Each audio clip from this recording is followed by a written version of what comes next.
Whether it's one of the greats of a generation, your favorite artist, or someone you just heard turning on the radio and thought, yo, them bad, you know. Every musician has you wanting more at some stage. Music is what fuels us all, and they give us that added energy to get through a day. But there are some artists that not only leave you wanting more, but always have you asking, what if?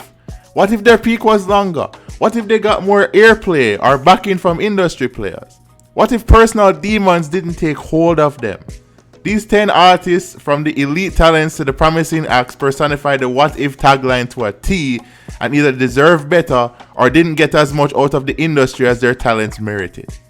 I'm Mark from OriJinal Jamaican, and here are 10 musicians that left us wanting more. Number 10, Denyque. Remember when Downtown Records presented this Spanish Town native to the masses in 2005 that told every man how lucky they were to have a woman? Lucky you. You got to find myself a woman. Don't worry, Denyque, that's the same reaction I've had every time I've been single. Lay sigh. With smooth vocals, an affinity for lovers rock, and a voice that could elicit happiness and sympathy at the same time, Denyque burst onto the scene with Lucky You and the classic Sweet Sop rhythm, which in my opinion was the pick of the litter on that compilation. The song was an instant hit and even countered by the likes of Elephant Man and others at one point. He was getting strong airplay locally with the song and released a creditable follow-up single, Loco Amor, aka Crazy Love, which sounded like one of those Take You to Paradise type songs. Like Lucky You, that song topped local charts, and it seemed like Joe Bogdanovich was onto something when he unveiled this unique talent to the world. He certainly possessed the imagination and the lyrical clarity to make a successful career for himself. But in 2007, that changed. Denyque suddenly disappeared, leaving Jamaica for the United States to live with his family while in the midst of an ugly contract dispute with Joe and his Downtown label.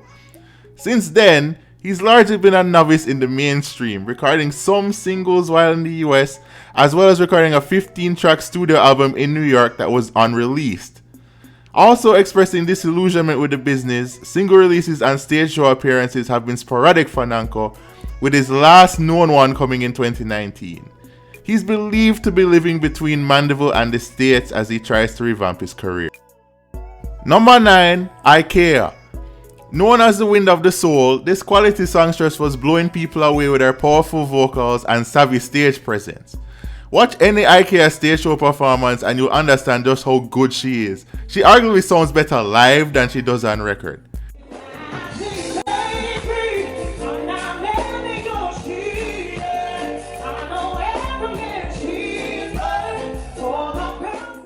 The Woolmerian and Waterhouse native's first break actually came as a 15-year-old, singing the hook on Capleton's song Fire on the iconic martial arts rhythm in the early 2000s.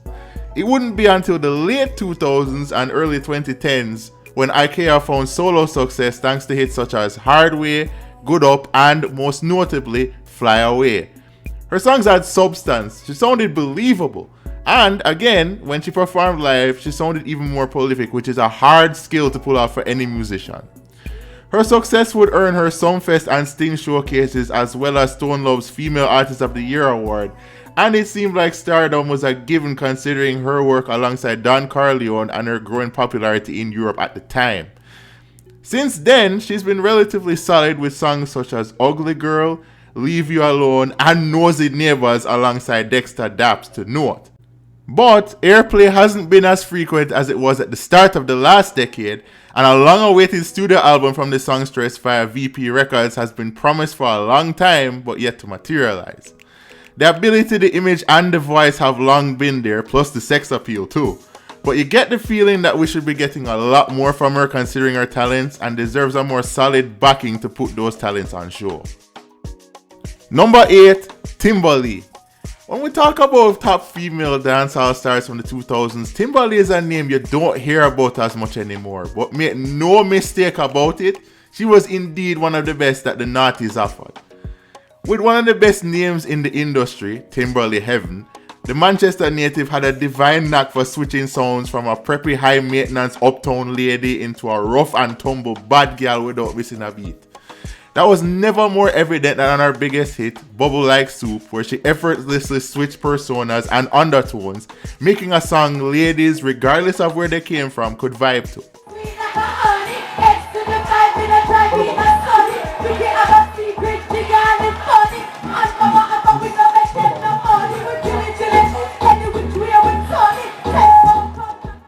It was catchy, it was full of sass and savvy, it was outlandish, and it made her a star, partnering with Ward 21 and the late Dexter Pottinger to put together a certified hit in 2007.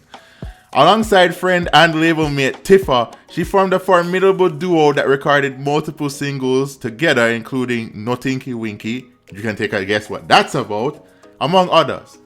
She followed up with singles such as No Stress, Heels, produced by Left Side, and when Natalie Storm joined up with Timberlake and Tifa to form the talented TNT stable, we look set to witness this explosive dancehall trio for years to come, offering something fresh in the dancehall genre. But after TNT broke up, with Timberlake and Natalie going on to become mothers, we seldom hear from Timberlake in the music realm, and it's a real shame given how her trajectory looked at her peak. Her most recent musical offering of note was a pretty good freestyle on Bobby Shmurda's Hot Nigga beat in 2014, and has largely been focusing on her entrepreneurial ventures, including a tattoo parlor and her jerk chicken restaurant, Pepper Seed, which she opened in Mandeville in 2018. Number 7, Ras Shiloh. When you listen to Ras Shiloh when he came out in the late 90s and early 2000s, he truly sounded like a reincarnation of late reggae great Garnet Silk. Similar smooth, melodious voice, which not only translated well on traditional reggae roots rhythms, but allowed listeners to connect on an emotional level because of how pure and powerful they'd come across as.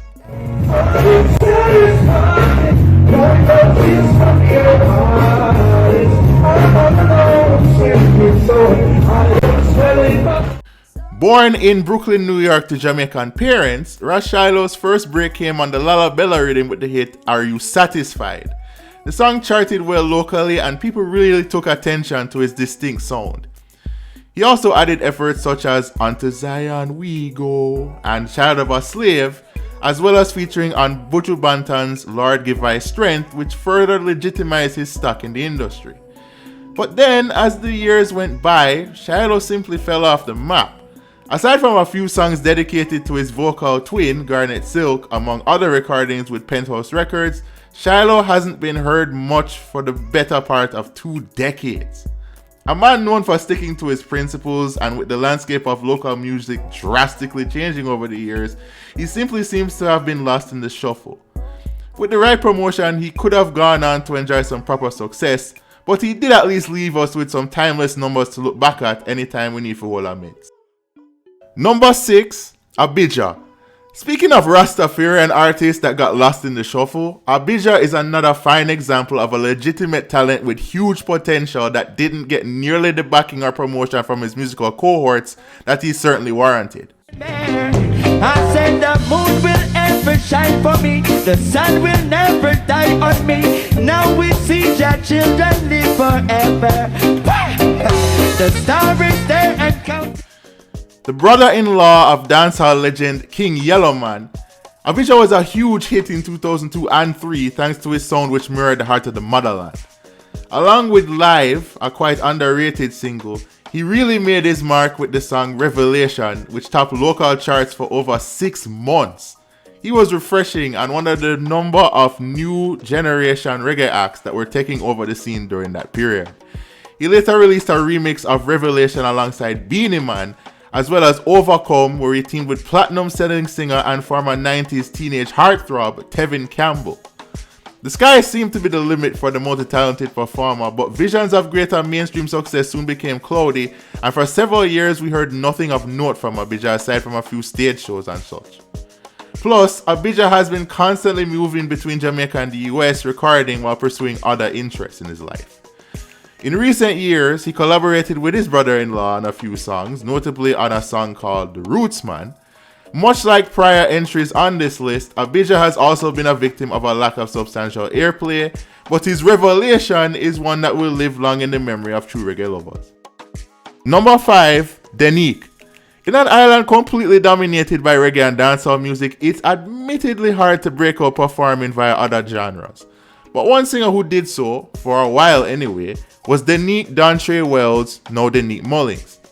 Denyque broke into the business as a singer whose comfort zone lied within pop and R&B.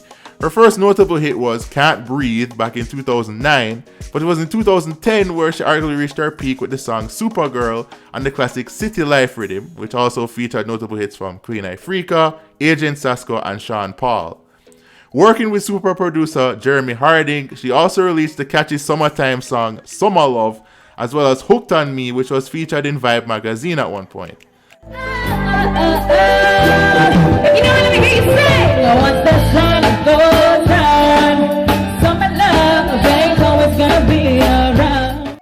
By the end of that year, she was named Best New Artist at the EMA Awards and followed that up with Youth View Award nominations over the following years, as well as songs such as What You Like with Ding Dong, Make Me Believe You, and others.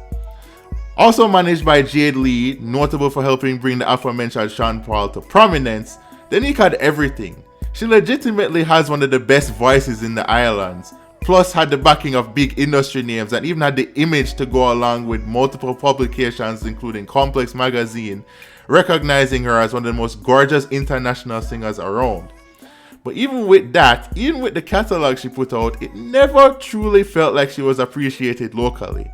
When debating Jamaica's most talented singer, she isn't mentioned nearly as much as others, and judging by social media over the years, it gives the impression her music is actually more appreciated overseas than on local shores. She really is a good singer at her best, and has also proven to be a solid hand in media, including being a regular presenter on the Red Stripe Premier League's Monday Night Football showcase at one point. That, as well as her marriage and the welcoming of 2 children since 2018, has seen her become less frequent on the music side of things. She did return to the music scene recently alongside formidable newcomer Chanel Muir on the song Same Guy. We'll see where it goes from here, but definitely to this point, you have to feel like a what if tag is warranted for Denyque's career. Number 4, Diana King. If there was any pure Jamaican singer from the 90s that really should have become a bigger star, Diana King was it. Mind you, she's had a great career and been an inspiration to many, but still. The Spanish Town talent literally had everything. Sultry yet strong and wide-ranging vocals? Check. An attractive image that made people take her seriously? Check. Instant credibility featuring alongside some of the biggest names in music? Check. Ever since she featured on the notorious B.I.G.'s 1994 single Respect on the Ready to Die album, Diana King was snapped up by Sony Records and became an instant sensation. After her rendition of Bob Marley's Stir It Up was featured on the Cool Runnings soundtrack, Diana reached huge levels of stardom with her 1995 smash hit Shy Guy. The song was featured on the original Bad Boy soundtrack, peaking as high as number 13 on the Billboard Hot 100 while nearly topping the UK singles chart.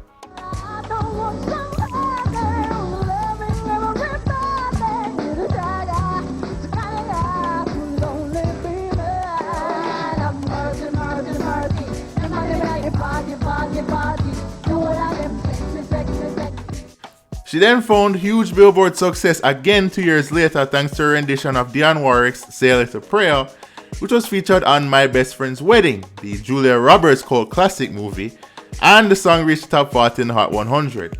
Before you knew it, she was performing alongside Celine Dion and Brian McKnight while releasing songs via Madonna's label, Maverick Records.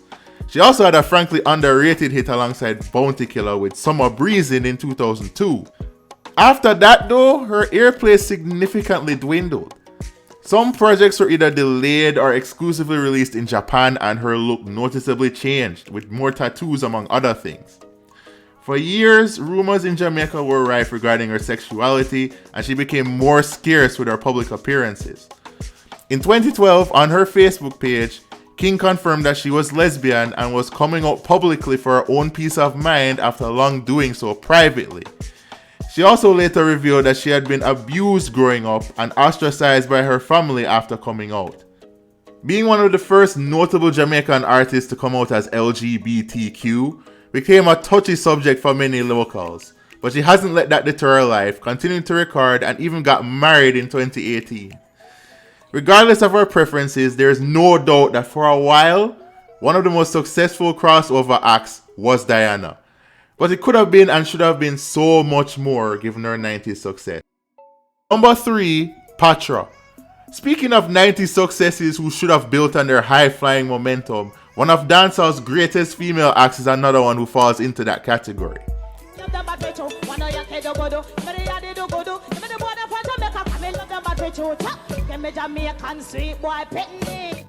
Patra, born Dorothy Smith, first came up as a DJ in the late 80s and performed some of her first shows at Sting, particularly at Sting 90. Alongside the likes of Lady G, Lady Mackerel, Lady Charmaine, and others, Patra was one of the first females to make her mark on the industry, and her talent was quickly noticed locally and overseas. It'd be in 1993 when Patra truly made her mark with her debut album, Queen of the Pack, which featured smash hits such as Worker Man and Romantic Call, which both nearly cracked the top 50 of the Hot 100 charts on Billboard. From there, she found more Billboard success alongside two-time Grammy-winning DJ Shabba Ranks, as her feature on Family Affair also landed on the Hot 100 chart. By 1995, she had another Billboard charting album, Center of Attraction, unleashed to the masses with the title track alongside Aaron Hall and Dip and Fall Back particularly noteworthy. But at her incredible peak, Patra took an extended break from the industry, citing family reasons, and didn't reappear on the scene until 2003 with her third album, The Great Escape, and then in 2005 with Where I've Been. Neither album got much airplay locally or abroad. Again, she took a break from the industry, getting a bachelor's degree in history and political science, but also had to deal with her fair share of legal troubles. In 2005, she was charged with fraud after allegedly pocketing money for work permits and clearances for artists looking for work abroad, but never following through. When she did return to the scene in 2013, she switched up her sound, releasing sweet reggae music, and later switched up her look, trading her trademark locks for blonde short hair. When the argument over who the true queen of dancehall is, that argument usually involves two ladies. Lady Saw, aka Marianne Hall, and Spice. But Patra should absolutely have been in the conversation, and still is in that conversation to be fair. But her peak was relatively short. She has the Hot 100 hits that Spice has yet to accumulate despite her decorated decades in the business, and became an instant international hit unlike Saw, who took a few years before she got that kind of recognition and vaulted to legend status. Patra is one of the best to ever do it and has left us wanting more since her 90s breakout. Number 2, Terra Fabulous.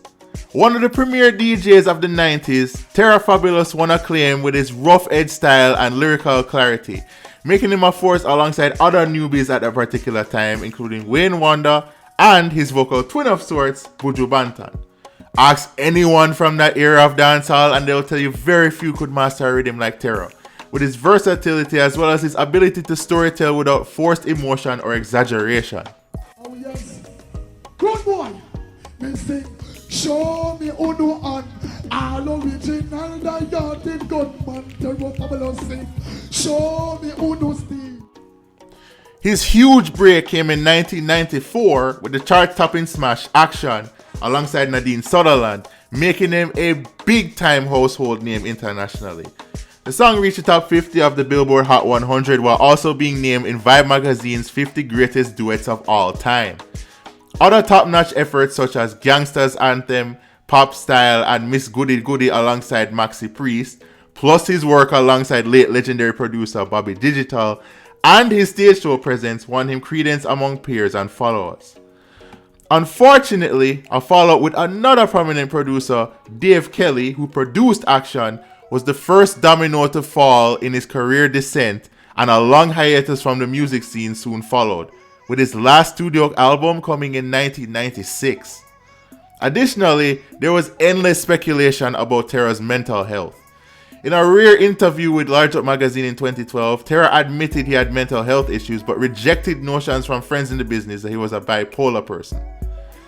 He also got into legal trouble after he was convicted of malicious destruction of property and sentenced to 90 days of hard labor. Surely, Mental health should always be taken seriously, and it's unfortunate that such issues hindered what seemed to be a legendary career in Jamaican. Hell, it was legendary. Ask many artists from that era and now, and they'll tell you few could DJ like Terror at his best. So me said of things me hear, love me want know. Some of them said them are your friend and nothing evil blow. So when you're moving up and you now move slow, them have a black heart, I know them.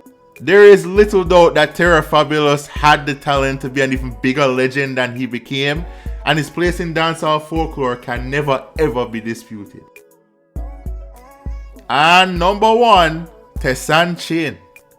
It pains me to put the 2013 winner of The Voice and one of the nicest, most genuine people you ever meet in music on top of this list. Having interviewed her for the Toronto Star at the height of her voice success, I can attest to that personality.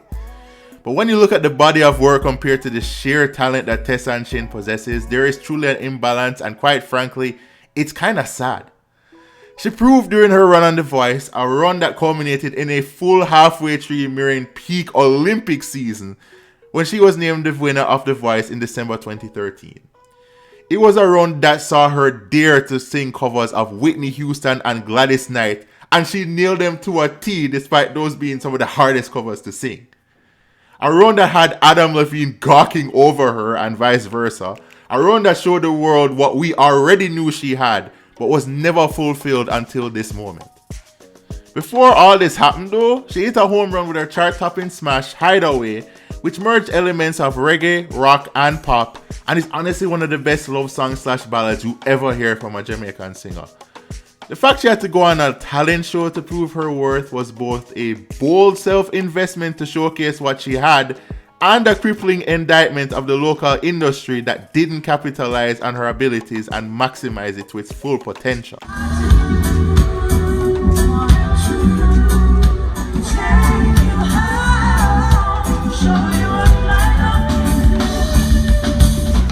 After Hideaway, she released her album In Between Words to very little fanfare. Her non-Hideaway music didn't play on radio at all, and pre-Voice, she didn't even seem like she'd reached the level of success her sister, Tammy Chin Mitchell, achieved, although Tammy herself could have been even greater than she was. Once Tessanne took home the trophy, she had her chance. She scored a recording contract with Universal Music Group's subsidiary, Republic Records, and released her major label debut, Count on My Love, in 2014. Though Tessanne told me in that interview with the Toronto Star referenced earlier that sales were not her main goal with the project, she was ultimately let down by the very people put in charge of vaulting her to the next level. The album wasn't promoted as much as it could have been, and its first week sales of 7,000 copies were the lowest ever by a Voice winner to that point. The album itself, while offering some solid numbers, was kinda one-track minded, to be honest. It was more a full-on pop record and didn't really contain many of the reggae elements that made people fall in love with Tessanne to begin with. She did get a lot of press and special appearances, like at the Emmys, at the White House performing for the Obamas and so on, but because of her album's underwhelming performance, the momentum she had built up from The Voice didn't last very long.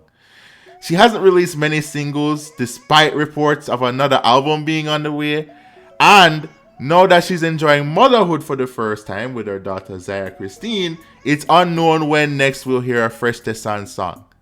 But the fact of the matter is, before and after her crowning achievement on The Voice, Tessanne Chin should have long been a superstar. The fact we haven't heard more of her at her best on either side of that achievement is more indictment on the reggae industry than anything else. And that's our list. Let us know what you think in the comments below. Do you agree with our selections? Which other artists made you think, what if, man, they should have been bigger than they were? Please let us know. Subscribe to OriJinal Jamaican on YouTube. Also check us out on Facebook and Instagram at 87641JA.